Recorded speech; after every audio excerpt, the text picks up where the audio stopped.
Assalamualaikum warahmatullahi wabarakatuh. Nama saya Alfisyarina Qadaria, NPM 721213217 dari kelas Manajemen Sumber Daya Manusia 2021C. Di sini saya akan menjelaskan materi mengenai penempatan dan pemberhentian kerja. Yang pertama yaitu ada promosi.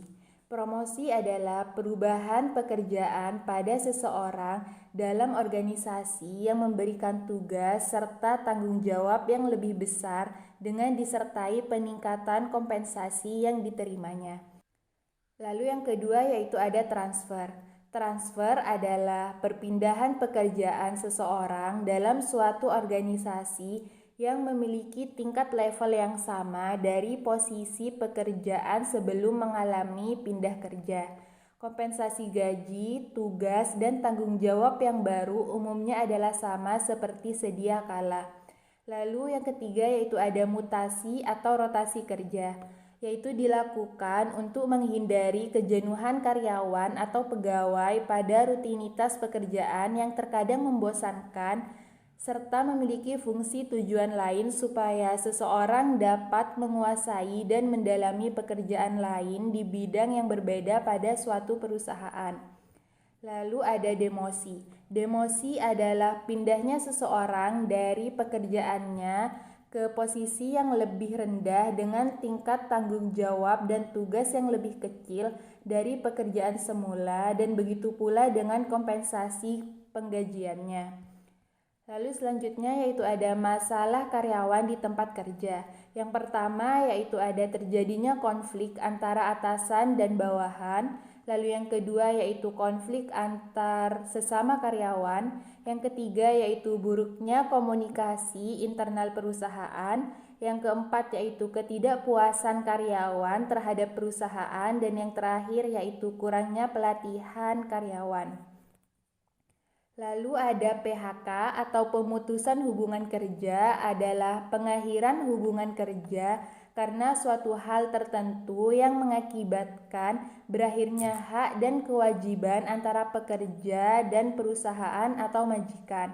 Hal ini dapat terjadi karena pengunduran diri, pemberhentian oleh perusahaan atau habis kontrak. Lalu ada penyebab hubungan kerja berakhir.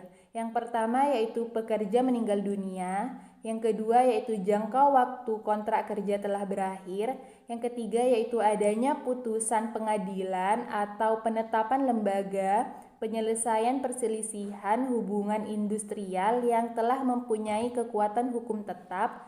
Lalu yang keempat yaitu adanya keadaan atau kejadian tertentu yang dicantumkan dalam perjanjian kerja, peraturan perusahaan atau perjanjian kerja bersama yang dapat menyebabkan berakhirnya hubungan kerja. Jadi, pihak yang mengakhiri perjanjian kerja sebelum jangka waktu yang ditentukan wajib membayar ganti rugi kepada pihak lainnya sebesar upah pekerja atau buruh sampai batas waktu berakhirnya jangka waktu perjanjian kerja.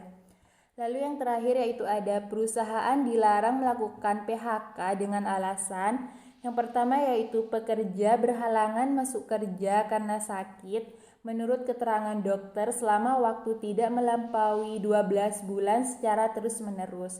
Lalu yang kedua ada pekerja berhalangan menjalankan pekerjaannya karena memenuhi kewajiban terhadap negara sesuai dengan ketentuan peraturan perundang-undangan yang berlaku. Lalu yang ketiga ada pekerja menjalankan ibadah yang diperintahkan agamanya. Yang keempat pekerja menikah. Yang kelima yaitu pekerja perempuan hamil, melahirkan, gugur kandungan atau menyusui bayinya. Lalu selanjutnya ada pekerja mempunyai pertalian darah atau ikatan perkawinan dengan pekerja lainnya di dalam satu perusahaan, kecuali telah diatur dalam perjanjian kerja, peraturan perusahaan atau perjanjian kerja bersama. Lalu selanjutnya itu pekerja mendirikan menjadi anggota dan atau pengurus serikat pekerja. Pekerja melakukan kegiatan serikat pekerja di luar jam kerja atau di dalam jam kerja atas kesepakatan perusahaan atau berdasarkan ketentuan yang diatur dalam perjanjian kerja, peraturan perusahaan atau perjanjian kerja bersama. Lalu pekerja yang mengadukan perusahaan kepada yang berwajib mengenai perbuatan perusahaan yang melakukan tindak pidana kejahatan. Lalu ada karena perbedaan paham, agama, aliran politik, suku, warna kulit, dan lain-lain. Lalu yang terakhir yaitu pekerja dalam keadaan cacat tetap, sakit akibat kecelakaan kerja, atau sakit karena hubungan kerja yang menurut surat keterangan dokter yang jangka waktu penyembuhannya belum dapat dipastikan. Baik, itu saja yang dapat saya sampaikan. Terima kasih. Wassalamualaikum warahmatullahi wabarakatuh.